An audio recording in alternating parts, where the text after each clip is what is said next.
Hoje vai ser muito bom porque a gente vai falar de CAR-T. A gente vai saber como é que anda, né, o resultado dos pacientes que estão recebendo CAR-T. A gente vai falar qual é o futuro, novos CAR-Ts que podem vir por aí.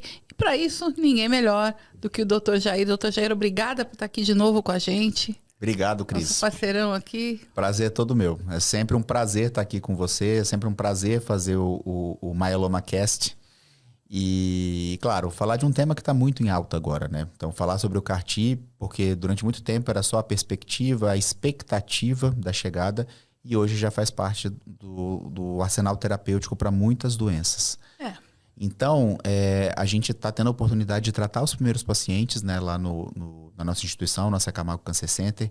E, claro, com isso vieram diversos aprendizados.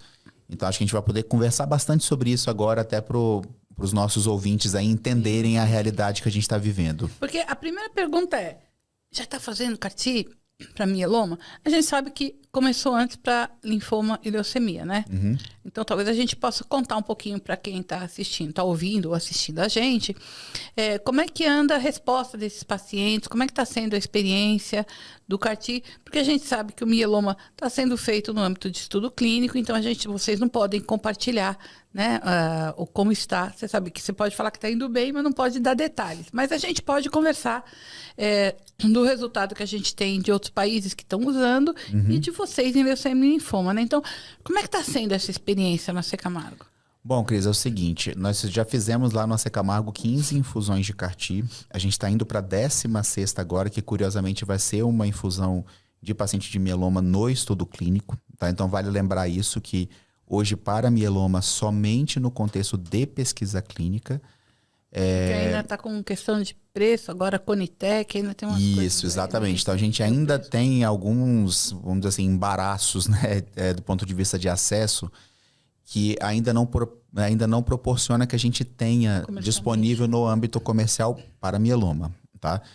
Mas então, já tem para linfoma e leucemia. Para linfoma e para leucemia nós já temos. Então, a gente já tem a aprovação comercial de 2 produtos farmacêuticos para linfoma, para 2 tipos de linfoma, né? Para o linfoma difuso e para o linfoma folicular, e para a leucemia linfóide aguda, de pacientes pediátricos e adultos jovens até 25 anos. E para linfoma difuso e linfoma folicular, pacientes adultos acima de 18 anos.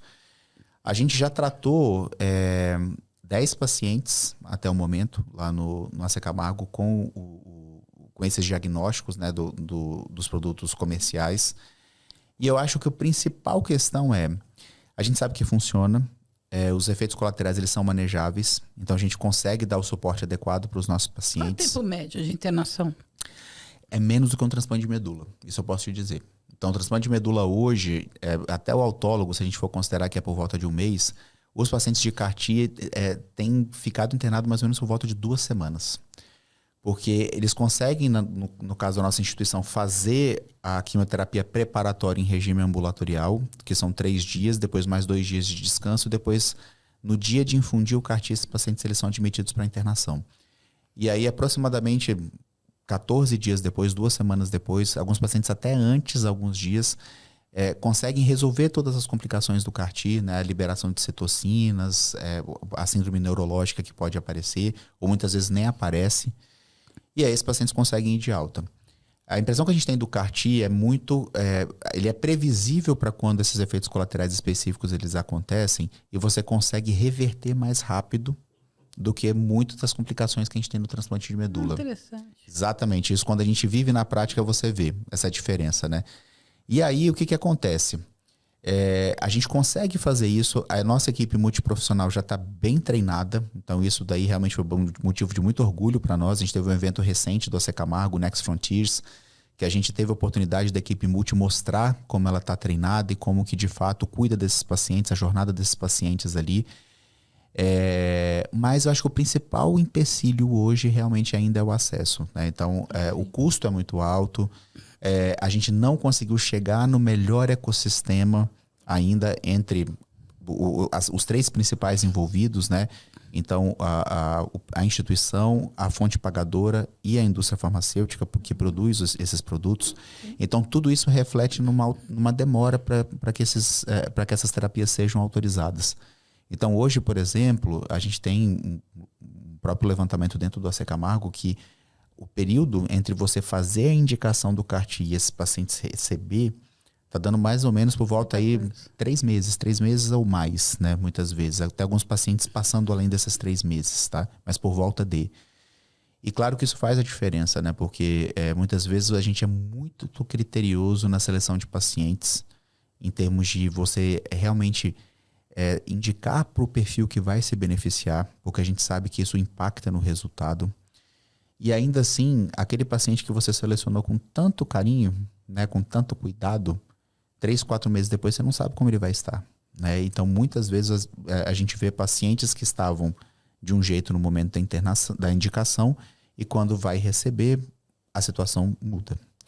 Então, eu acho que para nós, realmente, a gente precisa avançar nisso daí. A gente acredita que a gente deva chegar aí no melhor ecossistema, né? A gente espera para que a gente continue fazendo aí o melhor uso da terapia para que mais pacientes sejam cada vez mais beneficiados.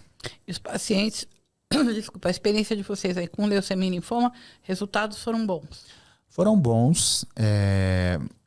A gente ainda tem que trabalhar essa questão do tempo, né? Porque a gente vê que muitos pacientes... O que a gente teve de insucesso realmente, a maior parte das vezes foi relacionado com essa questão do tempo. Demora. Então, assim, 3, 4 meses é um tempo, assim, muito longo. Pode mudar o quadro do paciente, né? Ele pode recidivar ou a doença avançar. Enfim. A gente está falando de doenças graves e doenças que não responderam a outras terapias, né? Então, ou seja, a gente tem o conceito da terapia ponte no CAR-T, né? Então, ou seja, que é o período que a gente espera, vamos dizer assim, tudo isso acontecer para que o paciente receba a terapia. E o que acontece muitas vezes? A terapia ponte é o que você espera para poder manter o paciente numa condição clínica satisfatória, para que ele não deteriore clinicamente. Tá. E de preferência você consiga diminuir ainda um pouquinho mais o volume da doença antes dele receber o CAR-T.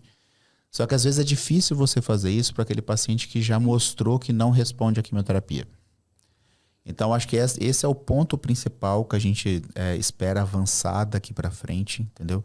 É de responsabilidade de todos, né? Então, assim, de todos que façam a sua parte, as 3 partes que eu citei aí, inclusive, para que a gente realmente consiga chegar nesse ecossistema cada vez mais sustentável. Uhum. Em termos de efeitos adversos, né? É parecido com o transplante? É mais fácil, mais difícil? Ele vamos dizer assim, ele é mais previsível. Então, assim, normalmente os estudos mostram pra gente, por exemplo, o tempo para surgir a primeira febre, que é relacionada à liberação de citocinas, que é como se fosse uma inflamação do corpo. Né? É boa, né? Exatamente, que é uma inflamação do corpo que a gente tem, que é como se fosse um efeito de quando a célula cária encontra a doença e começa o ataque, né? Então, o paciente inflama. A gente tem diretrizes muito claras de quais medicações utilizar, né? Como que a gente gradua, por exemplo, você pode ter desde... interromper, né? Tudo, não, né? Exatamente, assim, já está lá dentro do paciente, né? É diferente de você ter um medicamento que às vezes você pode parar a infusão. Ali já é diferente, a droga já está agindo. Então, mas ao mesmo tempo, quando a gente fala nas terapias aí para linfoma e leucemia que já estão disponíveis em outros países desde 2017, então, ou seja, o mundo já usa comercialmente aí há 6 anos. Então, a gente teve a oportunidade de ver dados de vida real, ter fluxogramas de tratamento, como você gradua e de acordo com o grau como que você intervém. Como é que está essa aprovação de mieloma? Quais são os países que estão usando comercialmente o CAR-T? Principalmente os Estados Unidos. Os Estados Unidos realmente você tem 2 produtos de CAR-T já aprovados hoje comercialmente. Isso, exatamente. A gente vai ter o Carvykti e a gente vai ter o Abecma. São os 2 comercialmente disponíveis. Sem contar os estudos clínicos, né? Que a gente tem que falar que ter, né? A Novartis vai ter. Então, a gente tá com um estudo clínico lá no AC Camargo, que a gente só teve a oportunidade de incluir um paciente, porque não deu tempo, porque o estudo está quase fechando aí no restante do mundo. E tem outras farmacêuticas vindo por aí também, né? Que já começaram a se movimentar aí também para trazer. Mas a questão toda a gente tem, principalmente os Estados Unidos, a Europa está começando a se movimentar agora para ter o CAR-T a nível comercial. Mais conservadora, né? E praticamente com a maioria dos países lá é sistema de saúde público. Né? Então, assim, vamos vamos dizer assim, como se fosse o nosso SUS, que tem uma organização melhor, consegue dispor de tratamentos muitas vezes que o nosso SUS aqui não tem, né? Então, assim, é uma saúde pública que funciona bem, né? Então, a gente sabe que lá normalmente demora para acontecer, porque tem toda uma discussão aí de custo-efetividade dos tratamentos e tudo mais.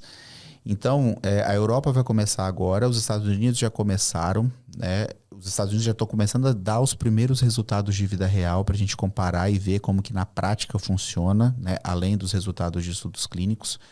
E a gente também tem tido algumas conclusões interessantes, mas também lá o acesso para mieloma não está uma coisa tão linear assim, e a produção também, muitos falam que demora também. Então, assim, a gente também, mesmo na realidade deles ali, a gente vê que tem alguns tipos de problema que a gente vê que estão cada vez mais sendo solucionados lá primeiro, para que de fato possa chegar no restante dos outros países. Lembra que teve um paciente brasileiro que conseguiu ser admitido no estudo que estava tendo no Memorial, né?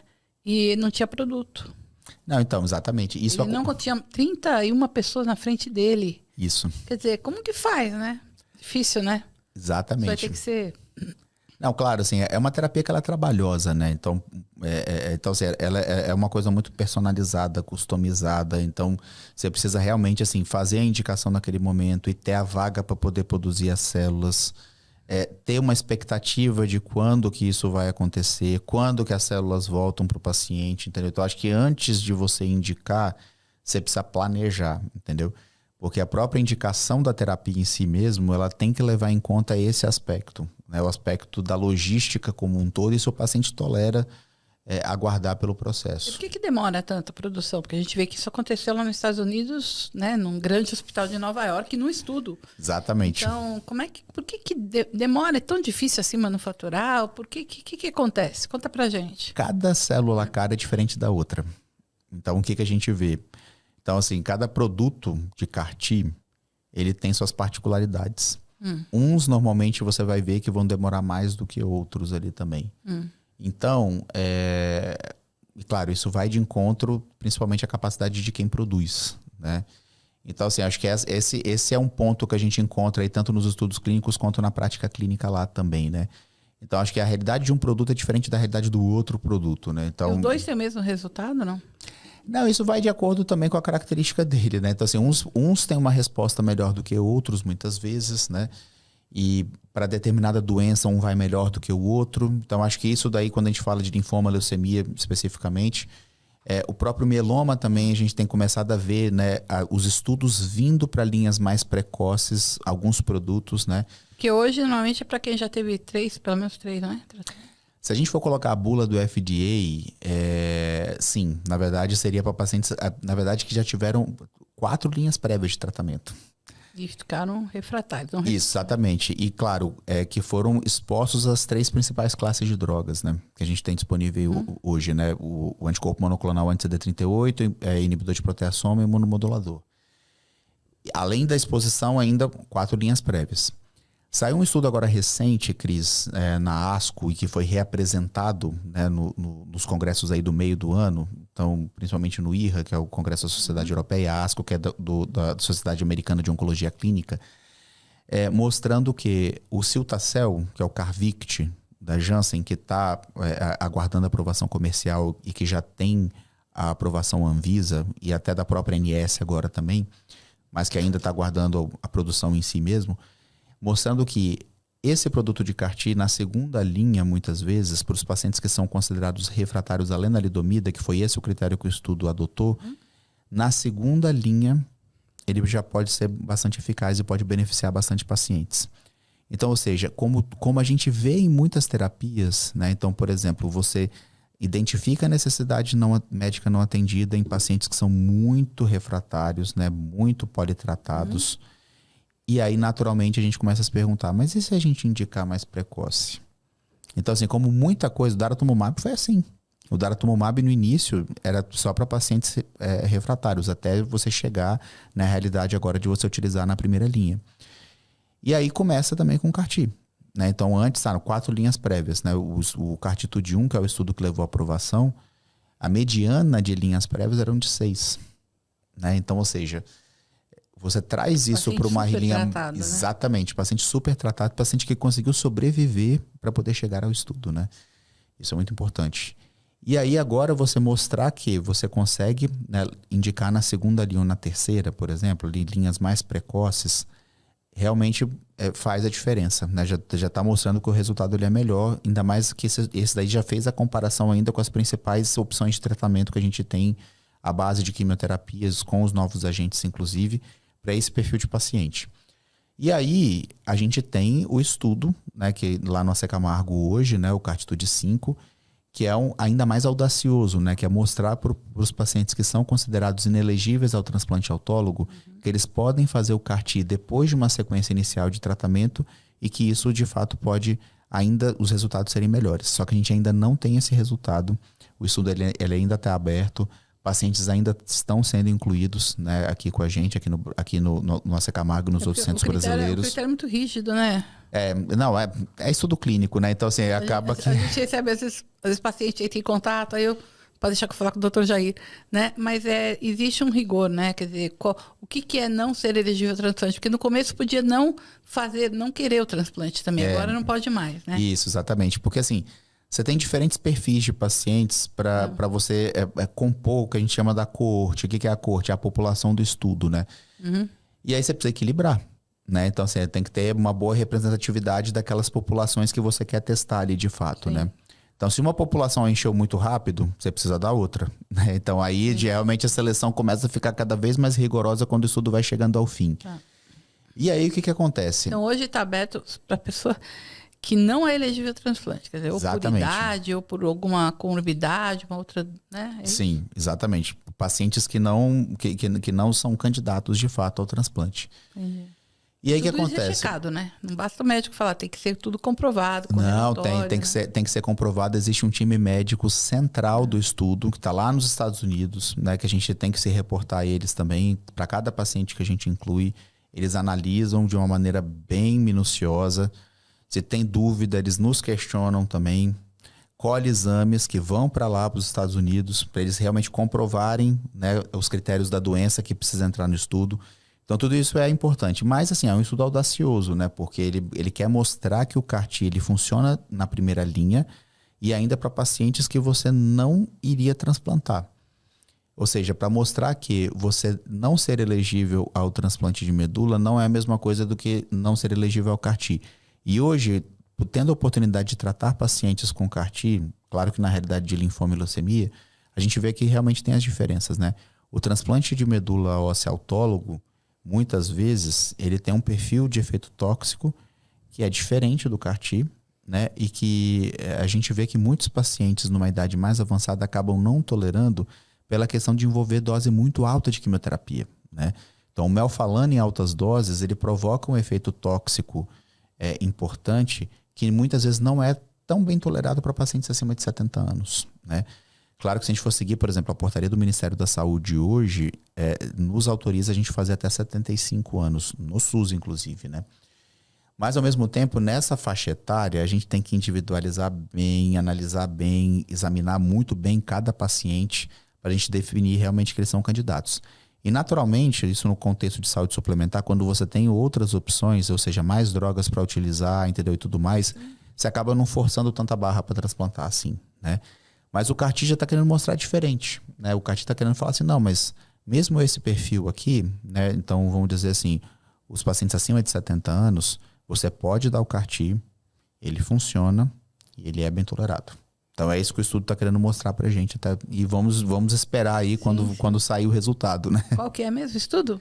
É o CARTITUDE 5. O CARTITUDE 5. Então vocês têm que acompanhar aí, né? Porque vai ter parcial já agora no Oeste, no Congresso Americano? Ainda não. Já é muito cedo, né? Muito cedo. Porque o estudo ainda está incluindo pacientes, Cris. Então assim, a gente vai demorar ainda um tempinho para de fato a gente conseguir, né, ter os primeiros resultados.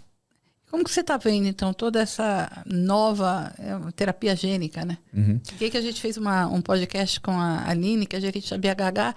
Ela falou, nós mudamos o nosso nome e incluímos, né, no nosso título terapia gênica há bastante tempo, porque a gente sabia que o futuro ia chegar, né? E chegou, né? Exatamente, o futuro chegou. Grande questão eu acho que os principais desafios são esses, assim, né? Acesso e sustentabilidade. Acho que a grande questão que a gente vai ter um tempo ainda para amadurecer é como que a gente vai chegar no melhor modelo. A gente ainda não chegou, né? Então isso é visto ainda com bastante receio do ponto de vista de custo, né? Porque assim, não adianta, assim, claro, boa parte das operadoras de saúde também sucumbirem financeiramente e ainda assim vários pacientes ficarem desassistidos, né? Então, porque pertencem àquela carteira de operadora ali. Então, ou seja, isso também é motivo de preocupação, né? Então, é o que a gente fala do ecossistema, né? Então, o ecossistema ele realmente vai ter que chegar no momento, né, da gente encontrar um modelo que seja mais sustentável aí para todos. Não, isso é verdade, isso é verdade. E é aquele negócio... Porque a terapia é inovadora, Cris. A gente sabe que funciona, entendeu? A grande questão é acesso. E eu acho que o fato da gente ainda não saber quanto tempo os pacientes realmente vão ficar em remissão, se vão haver casos de cura ou não, né? Ainda é muito cedo para saber, né? Ainda é cedo, na verdade. Então, assim, hoje, com os resultados que a gente tem, isso é muito importante frisar aí para a turma, né? Ainda mais no mieloma, que a gente ainda não tem muito pouco dado de vida real, mas nos estudos clínicos, seja, por exemplo, no caso do que a gente falou aí dos estudos que incluíam pacientes muito politratados, com uma média aí de 6 linhas prévias, a resposta é muito boa, só que a gente ainda não pode falar que é a cura da doença. Agora a gente teve os dados aí, conforme eu disse, aí, de pacientes usando, inclusive na segunda linha, no contexto de terapias que são refratárias à lenalidomida. Então os resultados são ainda melhores. Também não dá para afirmar ainda que é a cura da doença, tá? Claro, todos nós queremos curar o mieloma um dia, né? Então acho que esse é um esforço que tem aí acho que de cada médico em cada local que trata a doença, de cada pesquisador que está ali atrás da bancada, fazendo e se dedicando bastante, para cada centro que se dedica à pesquisa clínica, então, ou seja, está lá tentando incluir pacientes, né, para que a gente consiga provar isso daí, e a gente espera que a gente chegue lá, né? Mas ainda a gente não pode falar, né? Por melhor e mais promissora que a terapia ainda seja, talvez a gente consiga chegar a um jeito, quem sabe, da gente combinar de um jeito, fazer naquele determinado momento, e quem sabe isso um dia a gente possa falar, né, a tão sonhada cura do mieloma. Então, assim, é uma esperança. Eu acho que a gente... muito bom. Mas eu acho, Cris, sinceramente, assim, que talvez, assim, a gente nunca esteve com acesso a terapias tão boas, assim, né? Claro que a gente fala muito nessa questão aí de acesso, entre outras coisas, mas assim, em teoria, a disponibilidade de novas tecnologias, realmente a gente nunca teve essa oferta antes, né? O número de estudos clínicos no Brasil aumentou muito para mieloma, tá? Então, assim, na nossa instituição em especial, a gente está tendo uma realidade que a gente nunca pensou que a gente fosse ter, que é a realidade de outros países, que é o quê? Os pacientes de mieloma, muitas vezes, quando eles entram, né, numa nova manifestação, numa nova progressão da doença, a gente hoje tem terapias inovadoras para oferecer por meio de estudos clínicos. Então, a gente tem estudo com mais de um anticorpo bispecífico, com novos imunomoduladores, entendeu? Com novas terapias-alvo vindo por aí também. E aí, hoje, a gente consegue falar, não, acho que esse paciente ele pode ter acesso, ele pode ser elegível para esse estudo. Faz toda a diferença, né? Toda. E essa é a realidade que a gente vê do Memória, por exemplo, que você citou aí agora, e de outros centros nos Estados Unidos, outros centros na Europa. Já que a Europa, por exemplo, tem toda essa questão aí de que a maior parte dos países é de saúde pública, né? Então lá você pode ter acesso a muitos dos tratamentos, mas as regras são muito ou bem não, definidas, né? né? Ou não, né? Ou Pode não, exatamente. Nem todo país é o melhor país do mundo. Não, exato. Mas mesmo quando tem, as regras são muito claras, né? E aí, às vezes, né, até para você não onerar o sistema, muitas vezes o paciente não está dentro daquela regra, tem um estudo clínico. Então, o estudo clínico pode ser a alternativa de proporcionar acesso e, ao mesmo tempo, proporcionar também a gente chegar a conclusões, né? Então, acho que hoje a oferta de estudos clínicos no Brasil, ela aumentou muito, né, em relação ao que a gente tinha no passado, né? É isso. Então é isso, gente, ó. Você está comprometido, quando tiver parcial, quando puder, né, divulgar os estudos de mieloma, você volta para contar pra gente, né? Não, com certeza. E claro, assim, acho que reforçar também que a gente tem um bispecífico hoje disponível na prática clínica também, e que a gente também está tendo a oportunidade de tratar os nossos pacientes com bispecífico. É uma terapia fantástica, né?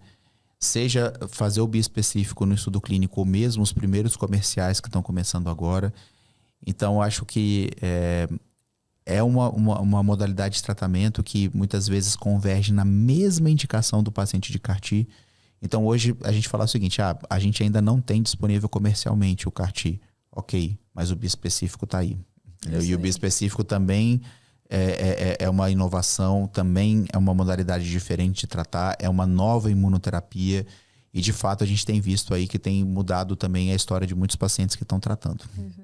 Então, já queria agradecer a sua participação mais uma vez. Obrigada. Prazer todo meu, Cris. Obrigada a você que assistiu. E a gente conta com você assim que tiver mais novidades. Tá bom? Maravilha. Obrigada. Obrigado.